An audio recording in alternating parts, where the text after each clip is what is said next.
Hello and welcome to the 2018 InnEdCO Facilitator Support Session. My name is Ben Wilkoff, and just in a moment, I am going to start screen sharing and share the set of slides, the presentation that we'll be talking through. We will have many opportunities to ask and to answer questions. And I'm very excited to have you all here together tonight. And all of you who are watching after the fact, those of you who couldn't make this time work for you, we did it late enough so that people could put kids to bed or do what they might need to do in order to make their night work. But tonight, we are tackling what it takes to build an amazing InnEdCO session, an Innovative Education Colorado session, because it's coming up, right? In just a couple of weeks, we are all going to be up at Keystone, and we're going to be facilitating these amazing learning experiences for people. Support as many folks as possible.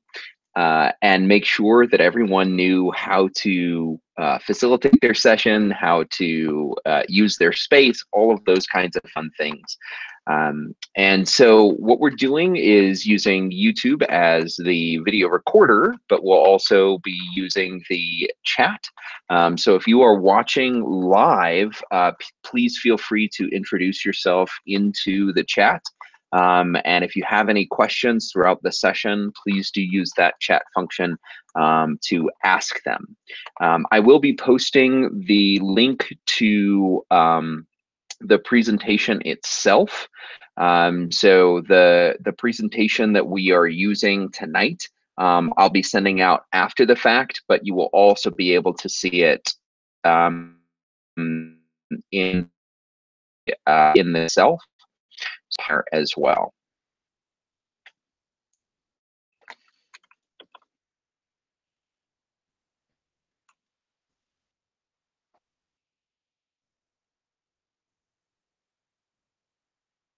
Oops, it did not like my my presentation link, so I'll make sure that I am using the right channel, and then I'll be able to hop in there real quick. Ba-ba-da-bum.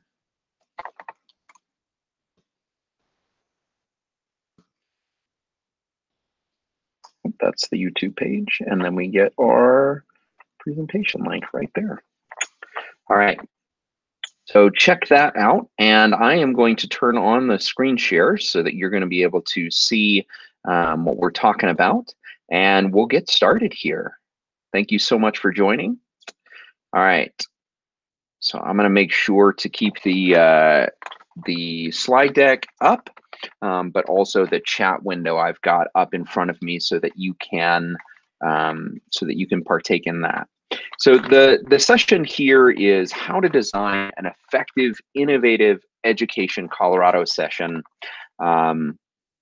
in 2018, because that's what the conference year is this year. I do want to ensure that we are interacting as much as possible. Obviously, we're going to be doing that up at the conference using our InnEdCO hashtag, InnEdCO 20, or excuse me, InnEdCO 18. But feel free to use the chat to ask any questions here. Want to make it as interactive as possible.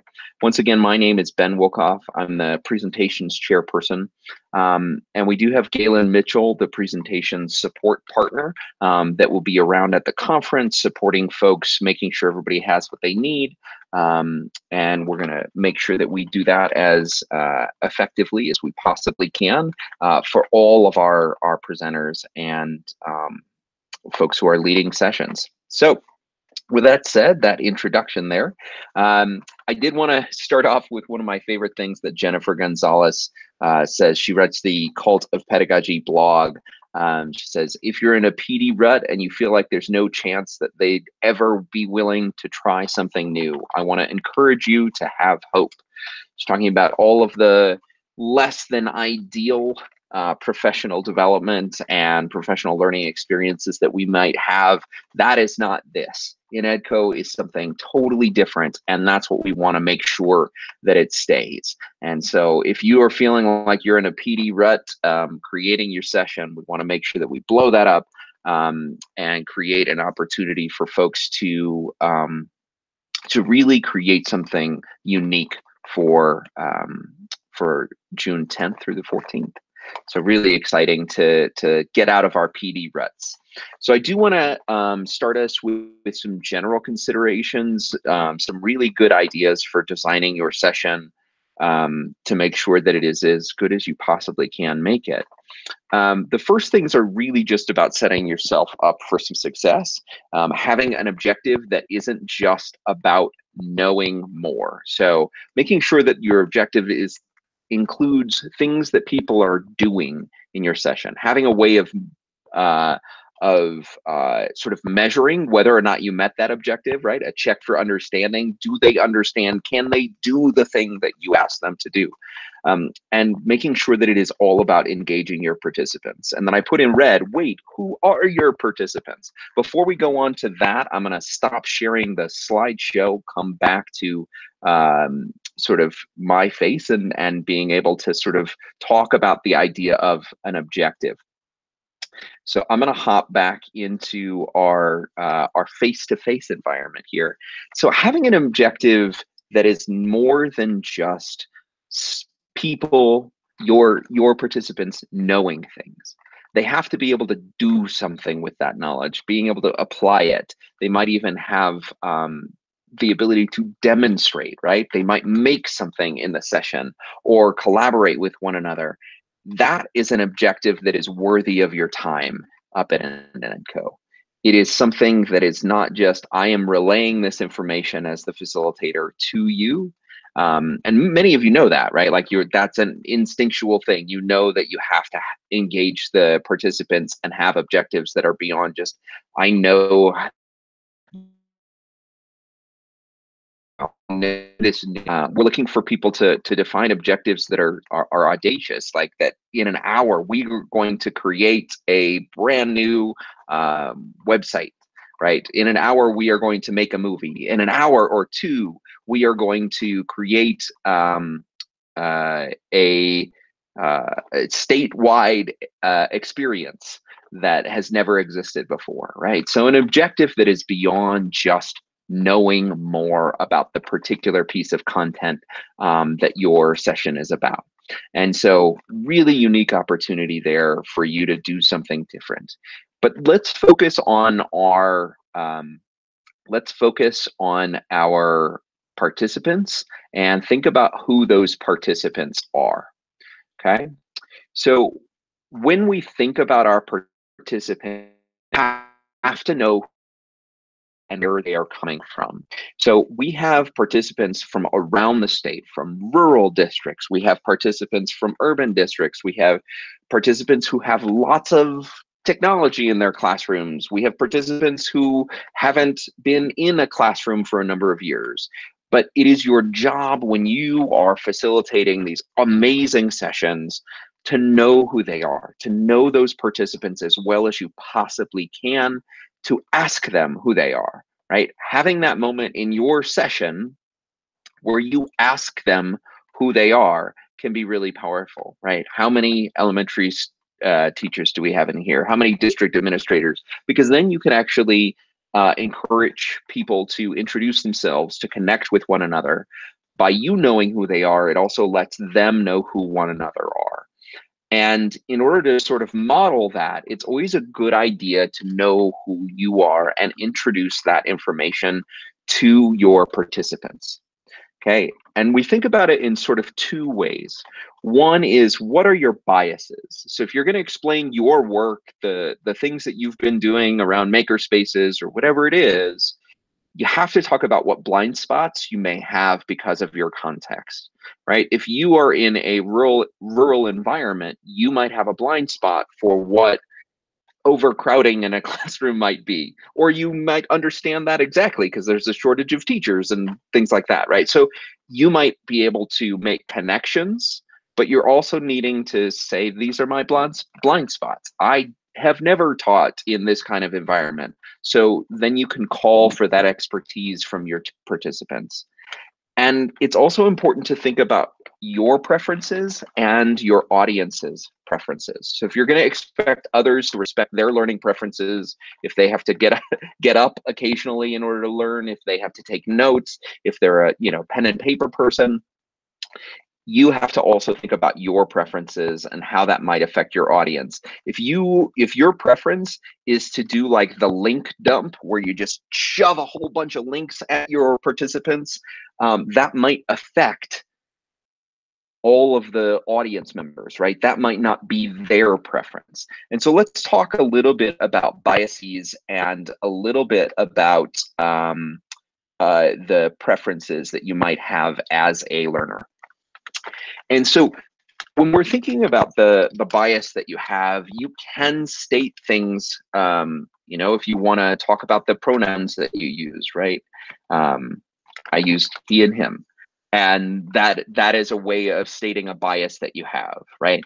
It is a way of talking about who you are and where you come from, what you're bringing to the table. You can obviously expose your past to everyone else, and people will understand your context a little bit better. And then when you're thinking about your own learner preferences, we've done a lot of work in the past around how you expose those preferences, right? If you have some strengths, you might have some gaps or needs that you might need to get filled. You might encourage people to think about where their passions are and preferences for things, what they're interested in, what they want to get out of the session. But knowing your participants is such a large part of doing right by them. And so being able to understand what you might have as a bias, what your preferences are, and then the preferences and even biases of your participants can be a great way of starting off a session really strong, and getting to the objective that you want and knowing whether or not you've actually met that objective. Okay, let's dive back in and hop back into our session here. So now that we know ourselves, we need to think about what type of session you're actually leading. Okay, so I'm going to turn on our little laser pointer here. But the session you are leading matters. People showed up not just to see you and to experience with the rest of the participants, but they showed up for a particular type of session. So if you are doing a conversation, you know that you have an hour where you are focusing mostly on dialogue, purposeful dialogue with others. It cannot be where you are the one who is talking the majority of the time. That's not a conversation, right? You might have small group conversation, you might have large group conversation, but that is the focus, right? If you're in a panel, right, it's an hour-long moderated session, right? There is an emphasis on great comprehension. Problem of practice on Thursday, right? It starts with a how might we question. How might we do something? And you're actually listening to all of the participants to try and generate answers to that problem of practice. If you're doing an Ignite session, you got 5 minutes, 20 slides that auto advance, right? All of that has to work. And on Wednesday, we're going to see some amazing Ignite sessions that are 5 minutes long, right? A playground is open. It is not a presentation in the normal sort of sense. It is open where we're exploring lots of different things. The poster sessions are going to be in an open environment, right? It's multi-sessions all going on at the same time, and you're going to be able to talk to individual audience members and really get to know them. They can ask you questions. You can ask them questions. The workshops, which many of you are doing, you're developing something that goes from knowledge to application. It is something that is bigger than simply a click, click, click. This is how you do this, right? It's digging in deeper, so that they can shift a practice. Your participants can shift a practice and not just their understanding. And then the last one is the snapshot. When you have that snapshot, you know that you got 30 minutes. Okay, you got 30 minutes, and if people want to mingle around for a little bit longer afterwards, we didn't book anything right after that, so you have a little bit of wiggle room there. But the 30-minute presentation is focused on a particular tool so that people can immediately start using it. People can immediately start taking a look at what it is that could be a shift in practice. All right, so to me, that means that your knowledge of the session type is something that you're going to be able to appeal to um, as you're going in the session. So inside of your session, inside of your session that you're facilitating, you are not going to have to uh, you're not going to have to always call back to the fact that this is a conversation, but other people might, right? If you are lecturing, whether you've fallen into it by accident or that conversation, people will let you know that's not what they were expecting in the session. You can also, if people are trying to get you to do a little bit more of a didactic mode, you can say, this is a conversation. We need to be getting up and talking and moving around and discussing things. And so it's really important for you to be able to leverage the session type throughout and allow people to understand that this is what's happening in this room for the next hour, for the next 2 hours, this is what's happening. And you get to have that sort of fun conversation with folks about what their expectations are. Okay, so with that said, right, like who your you've got your objective, you know who your participants are, you understand what type of session you are leading. So then what's next? Okay, so let's take a look. I'm going to share my screen one more time, and we might do this back and forth a couple more times just so everybody understands where we're headed. All right, so we know our session type matters a whole bunch. Now let's think about some bigger considerations. All right, so one of the biggest considerations is your space. It's always a good idea to sort of check out the space ahead of time if you have the opportunity to do that. Okay, so all of the session spaces inside of the conference center are fairly similar, but there are lots of different sizes.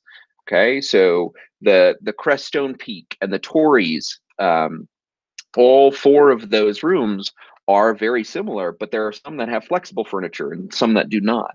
Make use of the space, right? Get up if it makes sense to do so. The front of the room is not the only possible location to facilitate from. You moving around is going to make your session even more engaging, okay? Think about the tech, not just your own, but the tech of the participants, right?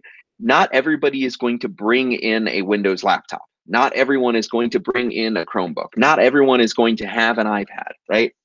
And so make sure that you allow for multiple entry points for different devices and maybe even different workflows. Now, it's not an expectation that everyone is sort of troubleshooting for their participants the whole time, because it's just not realistic. But one thing that you can do is deputize the other people in the session to help one another. You are not the only expert in the room. And so the only way to make sure that everyone is supported throughout the room is to make sure that they're talking to one another and they're supporting one another, especially those folks who have the same device type or have the same workflow or have the same preferences. It might not be a bad idea to sort of identify that up front and then say, hey, my iPad friends, go over here. You are going to have a much better time if you're able to talk to one another. And then another big consideration is just who is doing the talking in the session. We like to think about, the accountable talk that's happening with kids in our classrooms, but talking in our sessions too. Is it just you as the facilitator, or is it the participants? Are they talking to one another? Are they working through things? And so these are 3 big considerations: the space, the tech, and the talk itself. So we're going to talk about the app in a second, but thinking about the space, knowing where you're presenting, how much time you have to get there and to set up and things like that. It's always a good idea to know where your space is, what the tech is that's in the room, who is talking throughout the session. Okay, super valuable to sort of consider those big things. And like I said, the app is such a valuable resource. I'm going to hop in here. These slides are actually linked, so you'll be able to see what's going on there. But I encourage you to again, make sure that all of your session information is set up correctly. I'm logging in um, as myself, right? Like that you have your profile all set.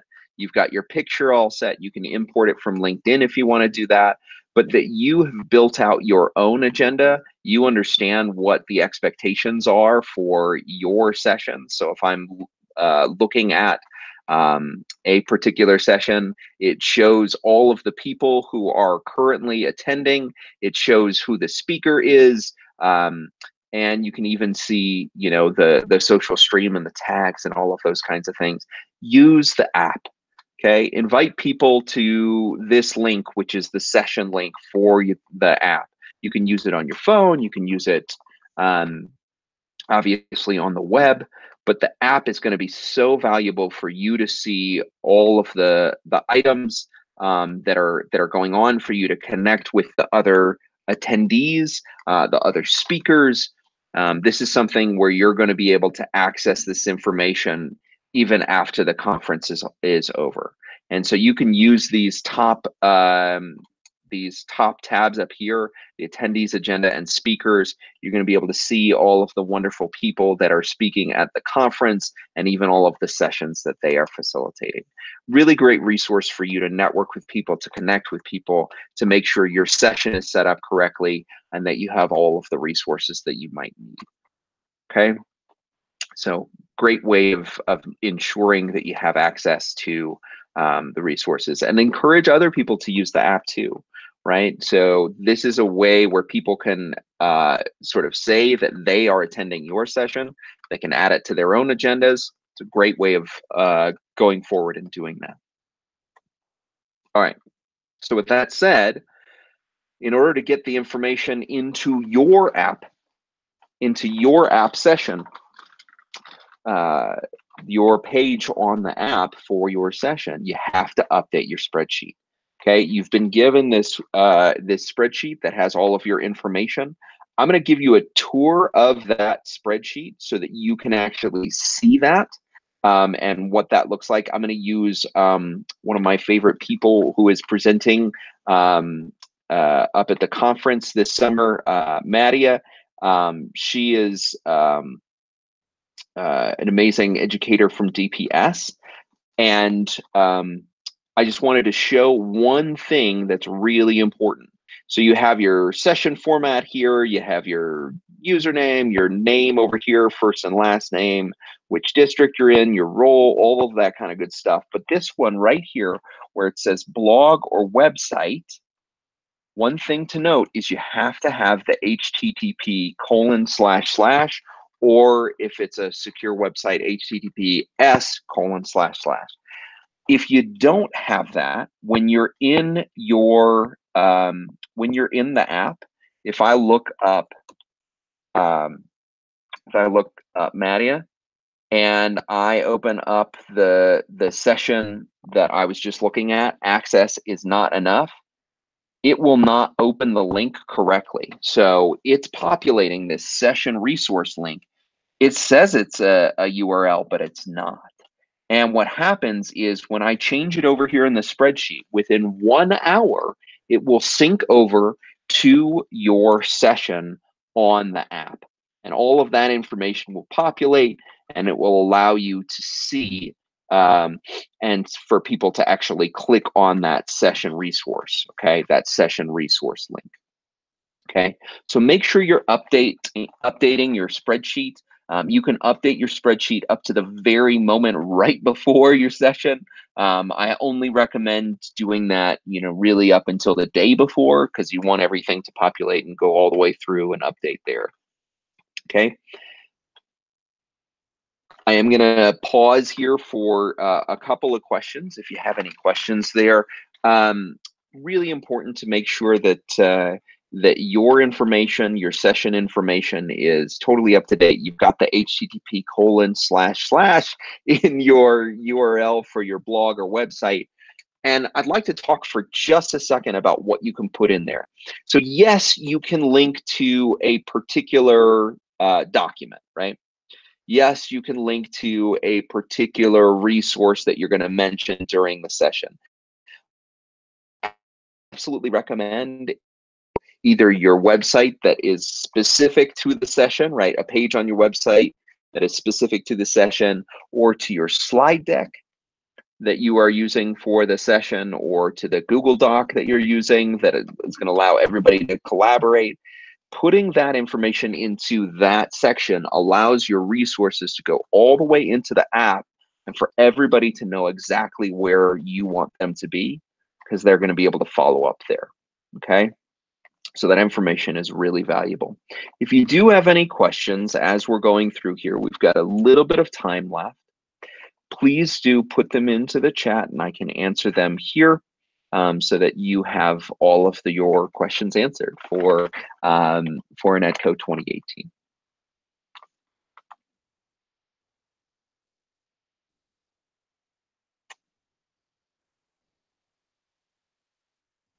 All right.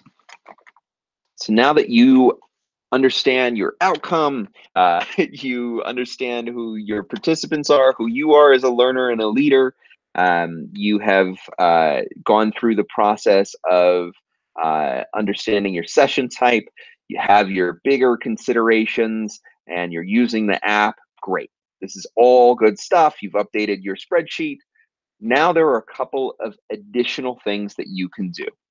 Okay, so you've got your session all set up, you're excited, you're ready to go. We've got 2 opportunities that are coming up that you're going to be able to take advantage of. One is the awesome Maker Challenge. The Maker Challenge is going to be so much fun to do on Thursday at 12:30. It's the last thing right before we do the final prize drawing and the final session of the conference. You're going to be able to do these 2 challenges: musical instruments and a house that won't blow down. These are the 2 challenges that you're going to be able to do. You just got to make sure you bring up some resources. You got to bring up some maker materials. It's going to be super duper fun, and there are huge opportunities for getting some prizes, which is really great to see that, there's a challenge. It's a lot of fun to end the conference on a high note. And so I highly recommend gathering up a team and doing that. The other opportunity that you have is poster sessions. We need a few more poster sessions for Thursday. Really excited about what the posters are going to look like this year. I've included a few examples here of poster sessions. And if you want to submit one, you can submit a brand new poster session for InnEdCO using this link here, bit.ly/InnEdCO poster. And you can submit a session right here. You can submit one where you would be able to support folks in understanding your work, to talk through some amazing things that you did. These are some poster sessions that were at ISTE 2016. And if you're struggling with what you might put up there, you can create a poster pretty simply. Wes Fryer, who is amazing, just put up these 2 small posters. This was one of my favorites, that were just a bunch of 8.5 by 11 sheets of paper that were, stapled up to there, and they just started talking and sharing. This was one that I had done when I was working for Denver Public Schools. And what we did was, we created a really nice, beautiful poster, but then put up some very specific pictures on top of it.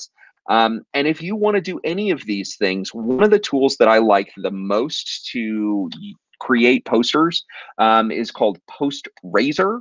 It lets you take a single PDF and turn it into a PDF that will print out for you to tape it all together or glue it all together so that you can actually create a massive poster to go on the poster session. So you can actually take something that is just a single 8.5 by 11 and then blow it up to as large as you want it to be, as big as the poster size is.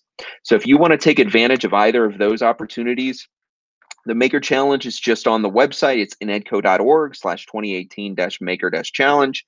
And that is super easy. You can also just search it at innedco.org. And then the other one is poster sessions. They're both happening on Thursday. Really excited about them.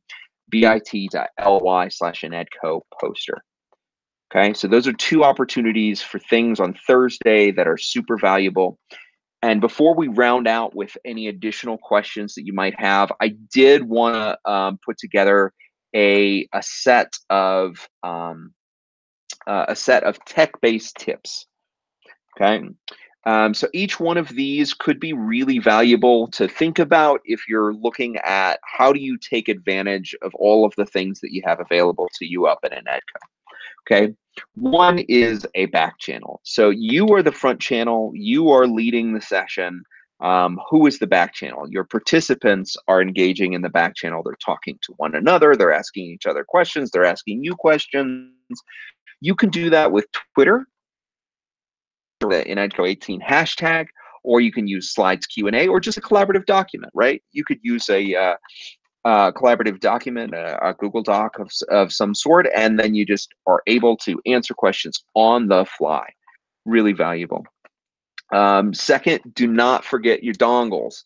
Every single room has a hardwired network connection. You can take advantage of that, but you won't be able to if you don't bring either that dongle or your display dongle.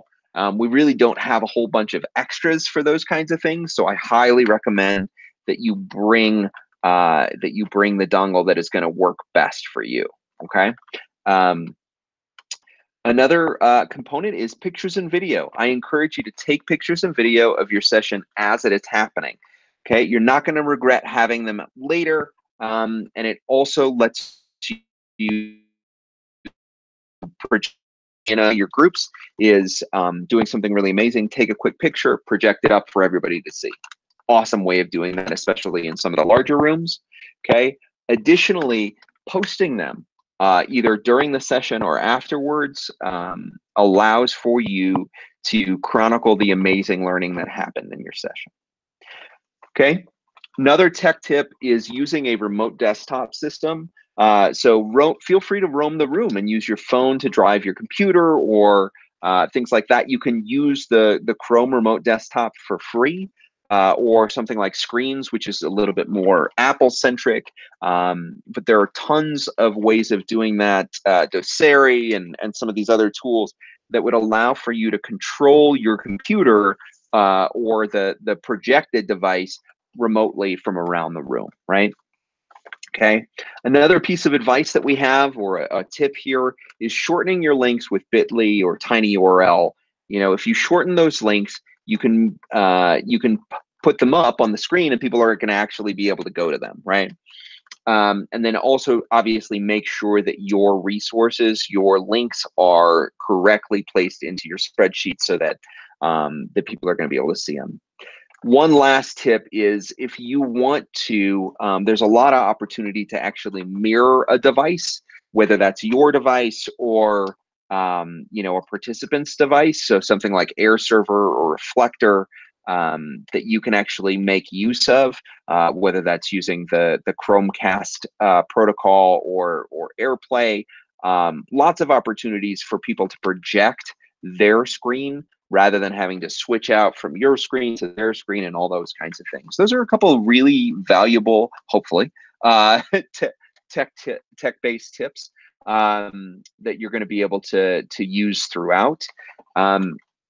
Super important to think about the ways in which you use technology intentionally. Sometimes it's not going to be valuable to use tech the whole time. It's going to be super important for you to be able to use the technology strategically, intentionally throughout your session. Okay. With that said, I'm going to open up additionally for our questions. I really appreciate everyone who has been able to attend live, and then also everyone who's been able to watch this after the fact. You can always get in contact with me from my InnEdCO email address, bwilkoff@innedco.org, or using Twitter, using my handle, bhwilkoff. So I'm going to leave the chat open for a few more minutes before we stop the sharing and I stop the recording here. But again, I really appreciate your time, your attention. Please do think about submitting for the Maker Challenge or the posters on Thursday. Really excited about those. And thank you so much for coming.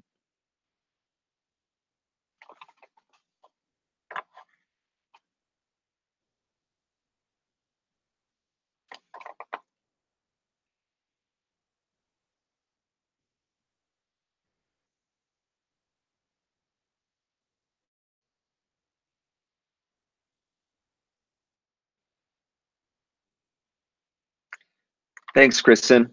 I appreciate that. Do you have any questions? And it's okay if you don't.